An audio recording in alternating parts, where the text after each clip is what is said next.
A lot of great horror movies dropped in 2025 and some not so great. Here's a list of my top 10 favorites and some honorable mentions as well as my least favorites. Let's do it. Greetings, ghouls. It's the year-end countdown, and we're going to do the top 10 favorites, my favorites. So the criteria for this was a horror movie, obviously, that I have seen and was my favorite of the year. Now, understand, I didn't see everything. I purposely avoided some of the more heavier themed movies this year, like Bring Her Back. I haven't seen yet. Eventually I will, but the world is just such a heavy place. I tended to keep it more lighthearted in 2025. I tended to go for more fun stuff. Not saying I didn't watch some more heavy stuff, because one of these things on here is a really heavy, kind of depressing movie on my top 10.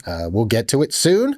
But overall, I tried to keep it fun. I will also say a lot of it is based on theater experience. I saw most of these in the theater. Not all of them, though. Some of them were not theaters. They were streaming watches at home or here at the studio. All right, let's kick things off with my number 10 favorite horror movie of the year, a Shudder original that was streaming. I did not see this one in the theater.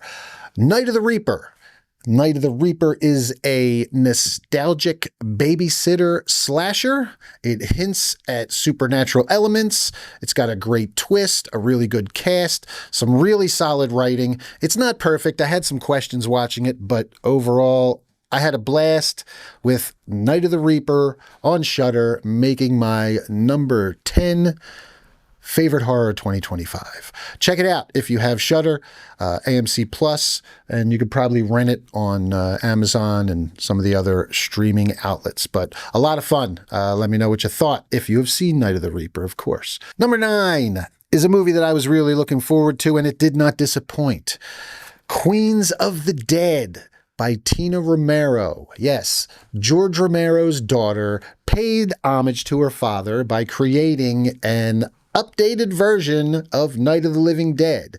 This is set in a modern warehouse kind of fashion district with, the drag lifestyle. It's a drag show. It is very LGBTQ plus friendly, and this was one of the things that I loved about it as well. There are heterosexual characters in the movie that could have easily been punching bags, but instead they are written well, like real people who, when confronted in situations, get to know the other person. They don't just blindly hate or blindly work off stereotypes. People are real. And that's the way I felt that a lot of the characters in Queens of the Dead were written.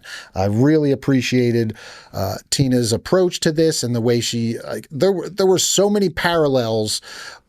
And I don't have time to break it down because I'm trying to do this review quick. But if you watch it and you think about the parallels to how Queens of the Dead plays out, it is just like Night of the Living Dead almost, with the basic storyline. You are just updating it and giving it the kind of drag queen, nightlife, nightclub, club kid backdrop. And it works really well.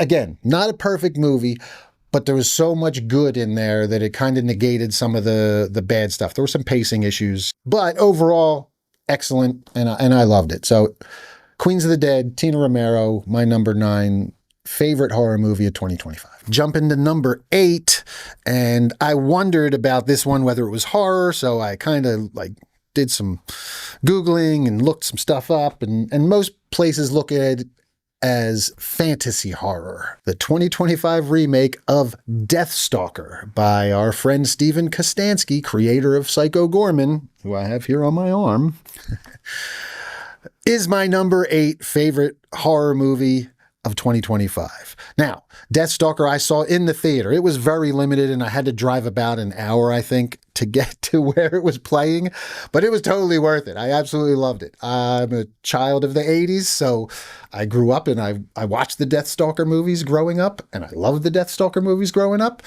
And going back and watching them, they don't hold up as well. They're very problematic, obviously, for reasons we won't get into, but this one was so good. Again, there's a couple remakes on my list here, and this was such a good remake. The practical effects, that's what Stephen Kostanski's known for, delivers 100%. The creatures in this are amazing. The puppets, all the effects are amazing. There's a ton of blood and gore in the fight scenes. So yeah, Deathstalker 2025 qualifies as horror in my book, and it's my number 8 favorite horror movie of the year. Number 7, Osgood Perkins released The Monkey. And I didn't see The Monkey in the theaters, and I'm disappointed because when I watched it finally streaming, I absolutely loved it. The Monkey is a blast. It is well written, well acted, well paced. It was like Final Destination. And this came before we got the Final Destination movie. So it was like we got 2 Final Destination movies this year. If you haven't seen it, I absolutely recommend seeing this one. Ton of fun, great practical effects, and yeah, great story, well written. Osgood Perkins, I look forward to more. I have to watch Keeper. I haven't watched that one. Seems to be a little heavier, and I know people have it on their top 10 list. I have not watched it yet. I probably won't get to it till the new year, so it's not going to make my list. But The Monkey is. Great movie. Check it out if you haven't seen it already. Number 6, saw in the theater, and this is one of the heavier movies that I watched this year, and I don't know what I was expecting going in. I'm going to say number 6 is Good Boy. And I absolutely love this movie. I love the concept of it. I love the idea of the, from the point of view of the dog. Like the director has said, we all see our pets looking in the corner at nothing in wonder. So this is kind of, was kind of taking that and making a movie out of it. And it is pretty bleak and depressing. I get sad just thinking about it right now. Amazing work. It took him 3 years to complete. Indy, the canine star of the film, did an amazing job. He's up for awards now. Hopefully he wins some awards for leading actor, best actor in a role or something. So he's got to get an award somewhere. Great movie, but go in with the tissues nearby. It's pretty sad. It's pretty bleak. There are questions. Again, it's not perfect. It's an independent movie. Indy's owner was also the director, and he's in the movie with Indy, and him and his wife made this movie in their house over the course of 3 years with their own dog. That alone is worthy of praise. But to do such a great job and to make such a great movie on top of it, it just turned out so great. So Good Boy, number 6 on my list. Top 5. Here we go. Number 5, definitely one of the best times I had in the theater this year, absolutely hands down, was Final Destination Bloodlines. And it's my number 5 favorite horror movie of 2025. It was so good. From the giant set pieces, the creative kills, the characters were well written. It's a Final Destination movie, so certain things have to fall into place. You've got to suspend disbelief a little more than maybe some of these other movies on here, but we knew that going in. You don't go into a Final Destination movie and expect it to not kind of line up like that. So that being said, I thought it delivered 100% on the franchise, especially after such a break. And it also gave us a goodbye with an icon, a legend of horror, Tony Todd. Final Destination Bloodlines has to make, I would think, most people's top 10s. It's definitely on mine, number 5. We're going to have some surprises here soon, so I might as well surprise you next, because a lot of people have this one as number 1 on their list. And again, as a movie, it might be the technically most sound film overall out of all these. But this is, again, personal taste and theater enjoyment, personal favorites. So that being said, my number 4 is going to be Sinners. And don't get me wrong, I absolutely loved Sinners. But what probably knocked it a little further down on than a couple of these was I did not see it in the theater. Also, it is very derivative of another movie that is a favorite of mine. That's probably why I kind of avoided it. I didn't realize the music played as big a part in it when it was in the theaters until people started reviewing it and talking about it. And then it was at theaters and it was on demand. And that's where I wound up watching it. And when I watched it there, I loved it, but I did not have the same experience that I would have had in the theater and the same experience that I had with some of these other films that are on my list in the theater. So it's probably my fault that Sinners is a little lower on the list, But again, it's a little derivative of Dusk Till Dawn, but it takes that music aspect, and this was what like really blew me away. The music was so good, the acting outstanding. The writing was solid, but the music being incorporated and the way they worked it in and the way it played its role in there and through certain scenes, just an amazing job. So Sinners, outstanding movie. Moving on. Number 3, lucky number 3. 3 is the magic number, and this is probably going to be a surprise for a lot of people. My number 3 favorite horror movie of the year just came out recently, and I saw it in a theater twice. It was so good, I had to go back a second time and take staph infection because the first time I went and saw it, I did not realize it was a date movie. So I went back with staph infection, and we saw Silent Night, Deadly Night, the remake, in theaters, and it was so good. It was just as good the second time as it was the first. And I don't know if I even watched the trailers. I tend to not watch trailers so much these days because they give too much away. And I don't think I watched the trailer. I knew I was going to see it. Christmas slasher, I'm in. Remake of Silent Night, Deadly Night, I'm in. So I was not expected for what Mike P. Nelson was going to give us, though. There is so much more to this than just a remake, and it still stays true to the original. It does such a good job of staying true to the original, but also adding on to the lore and creating, number 1, an awesome date movie, and number 2, I don't want to spoil it, so I'm not going to say too much more, but it gives you a great story. There's a supernatural elements of it to it that are added, and the love story and everything in there. Rowan Campbell does a great job playing Billy. It's not over the top bloody, like I think some people saw the producers of Terrifier attached and were expecting more gratuitous blood and stuff, but there is a lot of killing. It's just not as graphic as maybe people expected, but it's still a ton of fun, and there is one 7-minute scene in there that is so gratifying for me personally, and I'm sure a lot of other people that saw it. It was so gratifying, that one scene.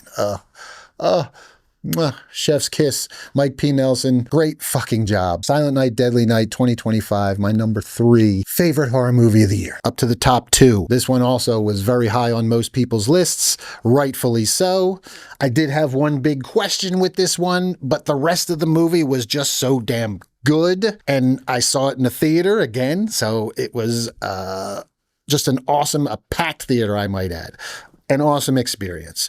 Number 2 horror movie of the year for me was Weapons. Supernatural, crazy, out there, well acted, well directed, well written, mostly, for the most part. The writing is the one part that I had a qualm with, and I won't get into that. I have videos floating somewhere. If you want to see my one problem with Weapons, you can find a video somewhere on my page on social medias. There was just so much good in this movie, and that ending, oh my God. And you get the villain of Gladys. Just so much good stuff. Weapons 2025, my number 2 favorite horror movie of the year. Before I do my number 1, I'm going to give you a couple honorable mentions or didn't mentions. So I will give you this. Why didn't Frankenstein make the list? Oh man, while it was gorgeous, while it was well acted, while it looked fantastic, the story was so off for me. Off from the source material, off from anything else we've ever seen in the Frankenstein movie before, and off from making sense a lot of the time. Like, why didn't somebody put a shirt on him at some point before 90 minutes into the movie? But I digress. It was just too slow. Guillermo del Toro, do your thing, but the monster love thing, monster fucking. That's what I get it, dude. You're into monster fucking. I get it. But we don't need 2 hours of fucking build up in romance and plotting pacing to get to that. And just make some monster porn if you want to, GDT. Damn. Frankenstein, while it looked great and was outstandingly acted. I felt that the story itself was slow, boring, didn't make sense, and strayed too far from the source material for me. Also, I feel like they were just kind of showing off Jacob Elordi as, hey, check out the sexy monster, because that's what Hollywood does now with guys like Ed Gein and Charlie Hunnam, and you know, that's the new cool thing, is put the sexy guy in as the crazy monster. I had to sit 3 times, I think. I fell asleep watching it, so it did not make my top 10 list. Sorry. I know everybody loved it. I'm sorry. Go ahead and drop your hate in the comments. Go ahead. Defend it. Defend why nobody put a shirt on him for fucking 90 minutes of the movie. All right, moving on. The Toxic Avenger remake did not make my list either, because I didn't even watch it. I'll be honest, man. My feelings on a Hollywood remake of The Toxic Avenger is I knew it wasn't going to be good. I love Lloyd. I love the original Toxic Avenger. I love Trauma. I have worked with Trauma. Again, that would be a reason, but this isn't a Trauma movie. So technically, since it is a Trauma, it's not a Trauma movie, I could have put it on the list. I didn't work on it, and it's not associated with Lloyd really, aside from he's the original creator. But I didn't even watch it because I don't want my memories of Toxie tarnished. It's that simple. I don't know if I'm ever going to watch it. I don't know if I can bring myself to watch it. Don't hate me. If you dug it, cool. People can like stuff. I am not saying to hate it. For me personally, though, I grew up on the original Toxie. I saw the original Toxie when I was a little kid. So I just can't bring myself to, especially after hearing some of the reviews and some of the changes, again, taking liberties with the source material. Not a fan. So yes, Toxic Avenger did not make my top 10 list of 2025. Sorry, Lloyd. But I know it wasn't you that made it. I already discussed The Fetus. I worked on that one, so I didn't want to include it, but definitely an honorable mention. Watch The Fetus. It was really good. I really enjoyed it. Honorable mention that didn't make my list. I really enjoyed it. Saw it in the theater. Megan 2.0. It just wasn't very horror for me. It was kind of like... It was definitely like Terminator 2 to Megan's Terminator, but it was even less horror than Terminator 2. It was very much like a sci-fi action movie, and I appreciated it and I loved it, but I had a really hard time doing the mental gymnastics to put it in a top 10 horror movies list. Even though Megan's a horror icon now, I get it. The movie itself was really a sci-fi action movie. So loved Megan 2.0, did not make my top 10 horror movies of 2025. One other one I'll mention real quick. Didn't quite make the cut, but I really dug Coyotes, and I always love a good Justin Long movie, and usually my lists will have a Justin Long movie on them, but he didn't make my top 10 list anywhere this year, so I have to do an honorable mention for Justin Long and Coyotes. It was a fun movie, kind of like Nature Gone Bad, reminiscent of recently Cocaine Bear without the cocaine, and some of like the old school like 70s like Grizzly, stuff like that, like the old Nature Gone Bad horror films. Yes, the coyotes are CGI. They're not the greatest, but they're also not the worst. They weren't terrible. They were good enough. Justin Long, Kate Bosworth, decent acting, some fun dark humor in there. So definitely giving a honorable mention to Coyotes. Check that one out, streaming now. Without further delay, I'm going to give you my number one horror movie of 2025. And I said it when it came out, and I said it when I saw it back in February that it was going to be it. And I was really skeptical if anything could take it down. But there was a lot that really was good, and I thought some of these would. But at the end of it all, Heart Eyes still holds my heart for 2025. My favorite horror movie of the year. It was the perfect blend of 2000s slasher mixed with like a Lifetime rom-com. The movie itself, it keeps you guessing. It's very well written. It's very well paced. They play on a lot of the tropes of rom-coms and date movies, the meet cutes and all that kind of stuff. It's all in there. And they also work in some great kills, bloody kills, lots of tension, high stakes. It was so much fun. And a date movie. It definitely was like Scream meets When Harry Met Sally. And the Hard Eyes Killer, the mask, like the design of the mask, super cool, super creepy, just a ton of fun. So Heart Eyes, My number one, it jumped there in February and it held all year long, surprisingly. And it had some competition because I really did love a lot of these other movies on the list here. But Hard Eyes held its own and is my favorite horror movie of the year. There you have it, folks. Those are my top 10. Night of the Reaper, Queens of the Dead, Death Stalker, The Monkey, Good Boy, Final Destination, Sinners, Silent Night, Weapons, and Hard Eyes. Silent Night, Deadly Night, I should say, and Hard Eyes. A couple of my least favorites I will give you now. I won't say Frankenstein was a least favorite. I was just very disappointed in how slow and much I did not like Frankenstein. I absolutely hated Wolfman. Oh my God, what a piece of shit. What an absolute steaming pile of dog shit Wolfman turned out to be. Absolutely hated it. Just as soon, and I knew I was going to, as soon as they announced that they were doing away with all the supernatural aspect of it, and it's a virus, and trauma, virus, blah, blah, blah, family, whatever, man. I literally could not have aggressively hated that movie any fucking more. What a steaming pile of shit. And right behind it, a close second, I Know What You Did Last Summer. Oh my God. I'm not going to spoil anything, but the reveal, awful. Just fucking awful. Just awful. If you're a fan, I went in, I mean, I should have known better, but I was a fan of the originals, so I wanted this one to be good, and I knew that they were having cameos from Sarah Michelle Gellar and Jennifer Love Hewitt and Freddie Prinze Jr. They all came back to reprise roles, and Sarah Michelle Gellar's cameo was the only one that was good, and the only one worth watching. And it had absolutely like no influence on the plot whatsoever. Could have just totally shoehorned in there just to give Sarah Michelle Gellar a cameo in the movie. It had nothing to do with the rest of the plot. But that was like the best part of the movie and the best cameo. Jennifer Love Hewitt was totally useless throughout the whole movie. And Freddie Prinze Jr. They did my boy wrong. They just did him wrong. It was just awful. Just awful, awful. Hateful.